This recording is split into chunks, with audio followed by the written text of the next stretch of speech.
everyone. So, let's get back there. Hi. So, I did my exercise. It's later in the day on Friday. And so I did my journaling like I said I was going to do. And I have come up with sort of a breakdown and a plan of how I'm going to attack my house.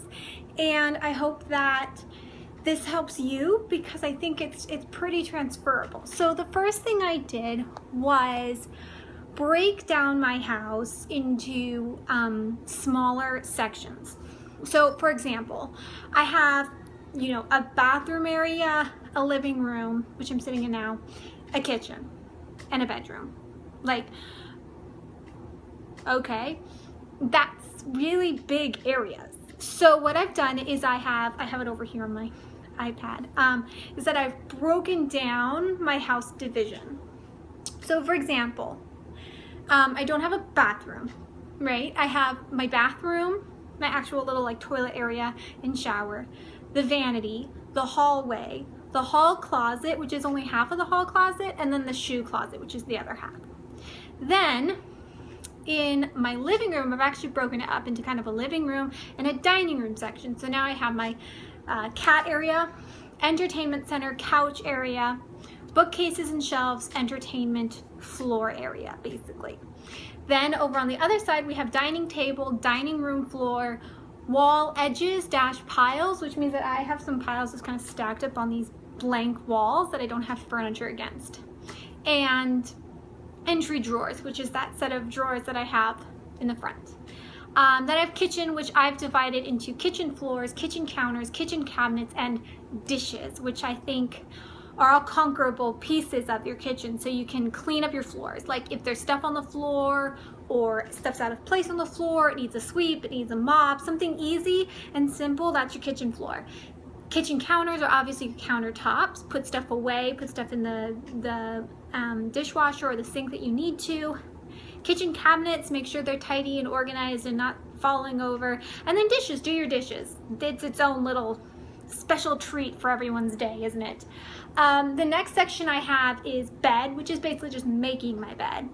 The headboard area, the windowsill area, my piano area, the foot of my bed, dress area around the dresser, because dressers always get stuff stacked on them and around them. We all know they're magnets for junk. Piano area, footbed area, dresser area, entry area. So kind of when you walk into the, like when you kind of just walk through there and into the bedroom, that's the entry area, I call. Bookcase floor area, not this bookcase, but the bookcase that is in my bedroom. The actual bookcase and the bed storage drawers. So making sure that they're like organized correctly and, oh God, you can see my chicken wings. Anyways, side note, need to work those out. This is one of the things I inherited when I lost weight. So I lost like over 80 pounds and one thing I got was chicken wings. Anyways, anyways, that's totally random and not what we're covering today. All right. Next section is kind of the closet area, which I've divided into clean laundry, which is stuff that needs to be hung, dirty laundry, stuff that needs to be put in the laundry basket, the closet floor, the closet boxes, kind of the right side area and the left side area. And then in a completely separate section is paperwork and donations, just because at the beginning of cleaning, to get stuck in a paperwork sort through or to get stuck in like a paring down donation is not great. You don't want to get stuck. I don't want to get stuck. So basically I'm just going to like create little piles for that. So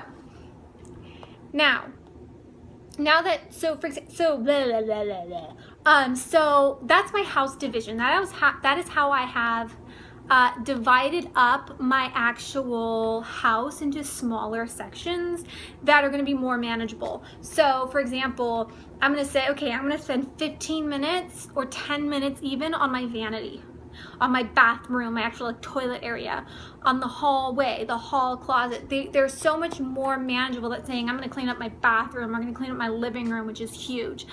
So for you and your life, I would recommend doing this as well. Create large sections of your house and then break them down into areas that make sense to you and that feel conquerable in the spans of 15 to even 30 minutes, but sometimes 30 minutes is a bit long when you're doing something like sorting through or organizing or some like a harder day. 30 minutes is going to feel exhausting. So start with like 10-15 minute little chunks that you can do, and don't write down when you're going to do them. Just divide them up, and then as you have the energy to do it, pick out what you're going to do that day.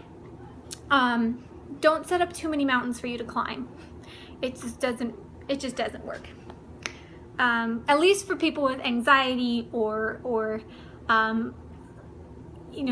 panic, etc., etc. It becomes this big monster. If you set up these little things as like bigger mountains to climb by this time on this day, it just becomes part of the big huge pile that you really can't conquer. Because if you're on a bad day and you don't feel like you're going to even make it through the day, you're not going to make it through all these things. And if you kind of set yourself too much of a deadline, then you're probably going to fail it. You're going to be more anxious. You're not going to start. So I would say divide it up into sections and go from there. Sorry, I get cats walk in and out of here and I get distracted.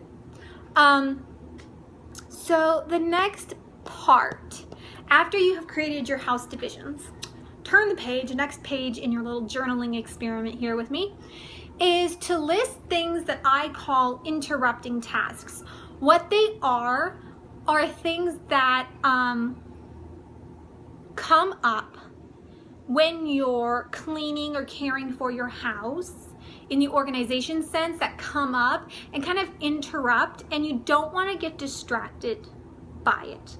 For example, interrupting tasks include, for me, easy cleaning, like, oh, I should wash out these 5 dishes, I should wipe down this countertop, I should wash this mirror. Get distracted by little easy cleaning things that suck your energy.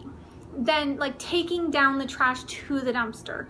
It needs to be done, but it needs to be done as part of a routine in a separate category. So like if you are cleaning up your living room and you create a bag of trash, great, create the bag of trash, close it, and put it by the front door. You don't need to walk down to the dumpster. I live in an apartment complex, so you don't need to walk down to the dumpster and invest 5 minutes of your cleaning up your living room time taking down the trash. Like leave it as its own thing, and you'll see where it comes in later. For example, emptying the vacuum cleaner. If you are vacuuming and it gets full, that's gonna be like a big task, emptying the vacuum cleaner, especially if you have like a bagless one. You like have to go outside, you have to empty it, wash it down, make sure it's not too dusty, you bring it back into your house. It can feel like a lot of work, even though it's not the biggest task in the world. It can just feel like a lot. So that's an interrupting task. Vacuuming is an interrupting task. It's like switching your brain from something to another thing. Dusting, wiping down, taking care of household members. So my only household members are my pets. So multiple times a day I feed them. And then I have major cleaning of their litter box. Like I do little cleaning of their litter box, and then there's major cleaning. So these are all things that do need to happen, but they can like come in and attack your focus. But they're also important. Like I can't just not feed my cats because I'm organizing my bathroom today. That just doesn't work. I need to start and finish knowing that I have to have the energy to do the other things that day. Budgeting out the energy is important, which is why writing up all these lists are important. Which kind of takes it to the next step, which is sort of your everyday things.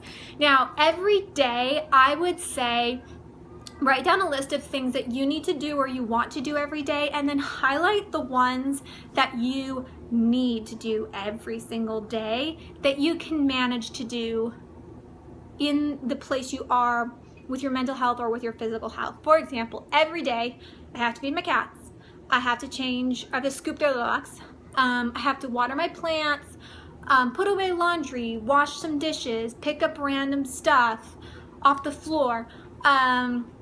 brush my teeth, take a shower. So now we're getting into this mixed jumble of what I have to do every day.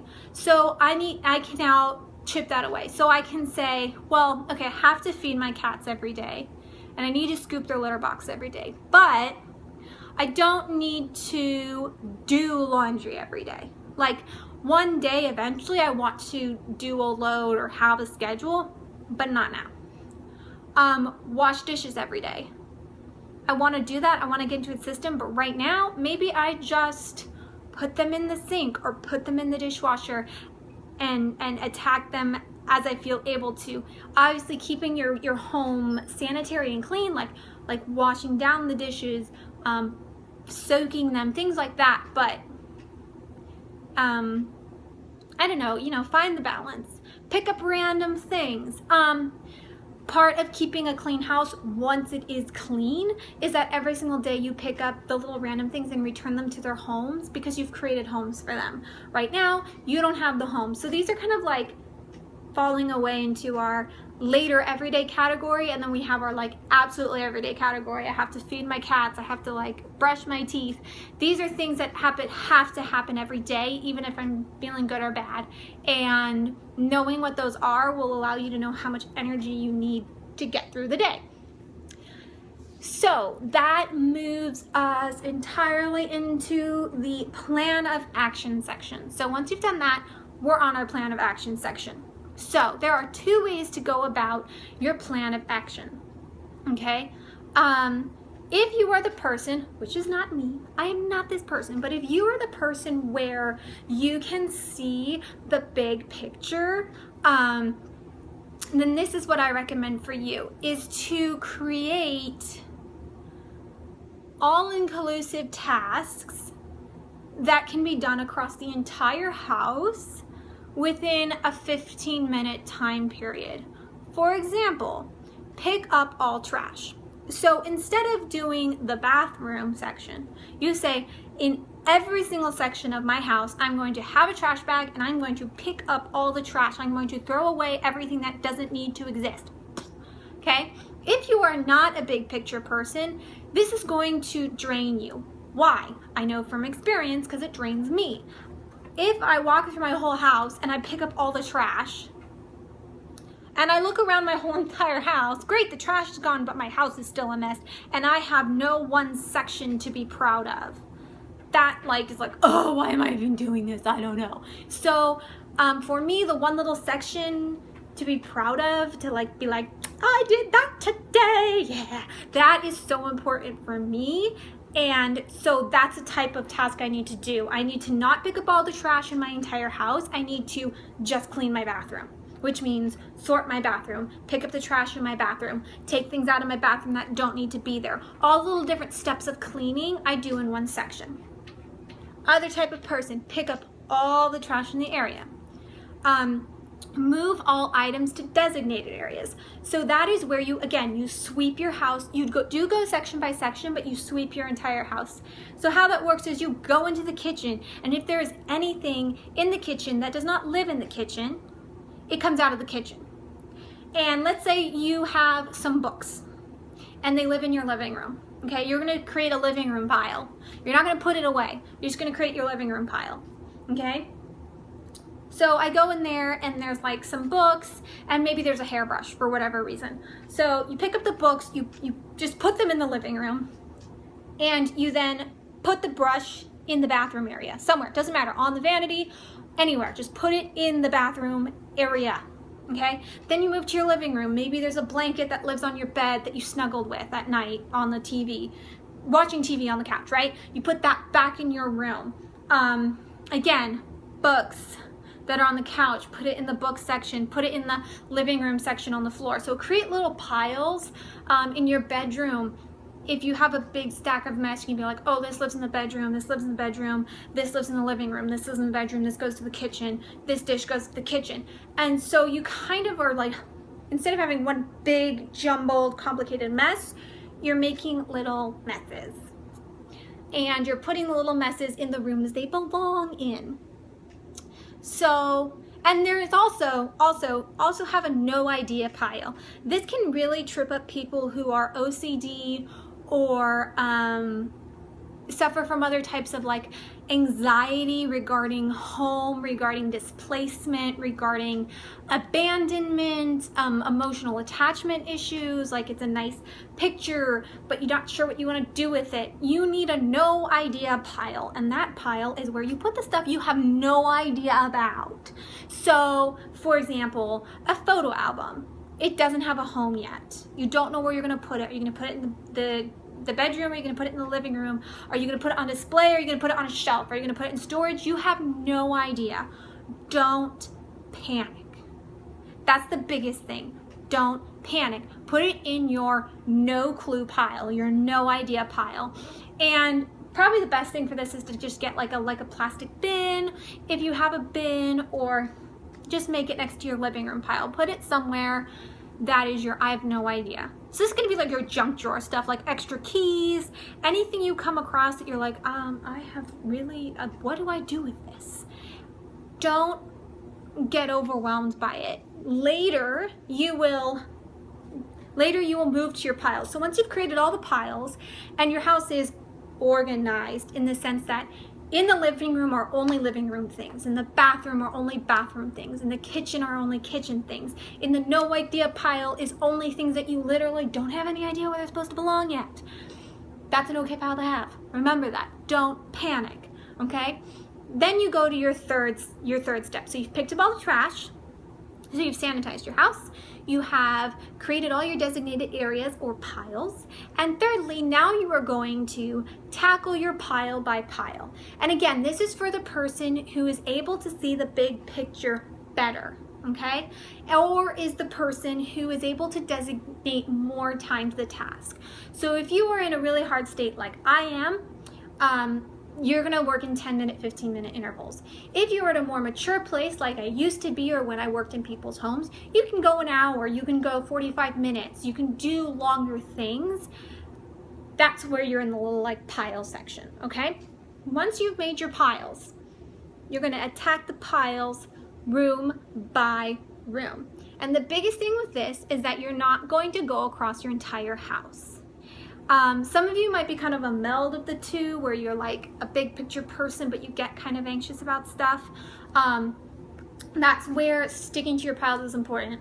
I'm not sure that sentence made any sense. Let me explain it. So basically, I have my piles. So Saturday, I'm gonna say, okay, Saturday I'm doing my bathroom pile, and I'm just gonna start on it.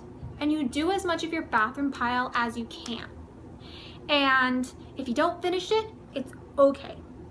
The main thing with this system is that you keep up your separation of piles. So when you come home from the day, you make sure that you kind of keep your separation going. The same applies for the individual section by sections. Once you have cleaned up the section, once I've cleaned up my vanity, I'm going to make sure that my vanity always stays clean.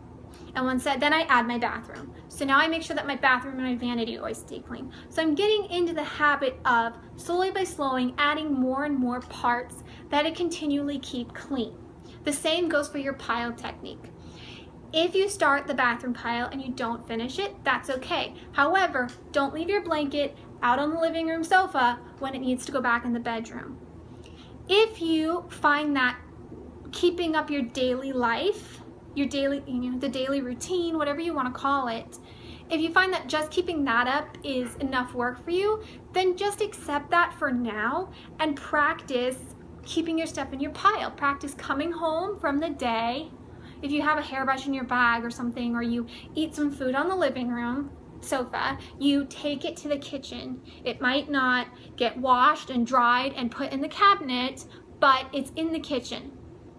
That's going to give you, again, the routine, and you're going to get used to it. And the more used to it you become, the less energy it's going to take from you. So eventually, like in a week or maybe just a couple days, you'll feel like you have enough energy to keep up and maybe work on your little pile in here. And again, if you don't finish the pile the first time, that's okay. So I'm reaching 20 minutes. I try to keep this all under 20 minutes, so I'm just gonna close it there. And eventually I guess we'll get to cleaning. That would be nice. Also, I wanted to just say really quick before the video like gets to 20 minutes, is that I've decided that I'm going to either put this on my personal page or put this on a Facebook page. You'll see if you see it, that's where it is. Right now with everything going on, I really don't have a place for me to sit at my computer and edit, and I don't really have a calm, relaxing place, and editing is not my best skill in life. I enjoy it, but it's not my greatest like accomplishment, and it takes a lot of time out of the day too because it processes, so my brain's like, I already did that, now I have to go back to it. So that's a bit hard for me. So what I'm going to do is I'm going to post this to Facebook, either my personal page, or I'm going to create a Christina Ordinaire like blog page on Facebook, and I'm going to put these up there because they'll be easy to upload. They don't have to be converted or anything like that. I'm going to check in to see if these have to be converted or not. I do believe they do, but if not, then I'll just upload these straight to YouTube, which is why I have been doing straight entire videos with no editing and no clipping, because I'm trying to make it easiest for me and what's best for me, with also keeping you in mind. So if these are just on a Facebook page, know that as my life becomes cleaner and more organized and healthier, that eventually they'll be put up on Facebook. Okay, and they might be put up all, I meant YouTube. They might just be put up all at once, or they might be on YouTube now. So I'm not quite sure yet. As of now, I've made like, I think 3 videos, maybe 4 videos, and none of them have gone up on the internet simply because of anxiety, and because of, not anxiety about putting it up, just like anxiety about the task of putting it up and the amount of stuff I have to do and getting out the old computer and blah, blah, blah, blah. It's just been too much for me. It's just too much. And I'm really sorry about that, and I'm sorry if it doesn't make sense to you, but that's part of the struggles, is that simple things, like I said in a previous video, if you watched it, simple things are a struggle, and you're a little camel and your back is full and everything can feel like a straw on some days. Some days they don't, but a lot of days they do. So for me, the editing and the pulling out of the old computer and putting a lot of time into getting it up onto YouTube in the right format and the right etc., is a bit of a straw. So I'm gonna look into it tonight or tomorrow morning and figure out how I can overcome this obstacle and get these videos out onto the internet, whether it's Facebook or YouTube. So anyways, now that it's been 22 minutes, I guess I will say goodbye, and oh, hold on, someone's here. This is Lily. All right, bye-bye. Say bye-bye. Bye. We'll catch you guys soon.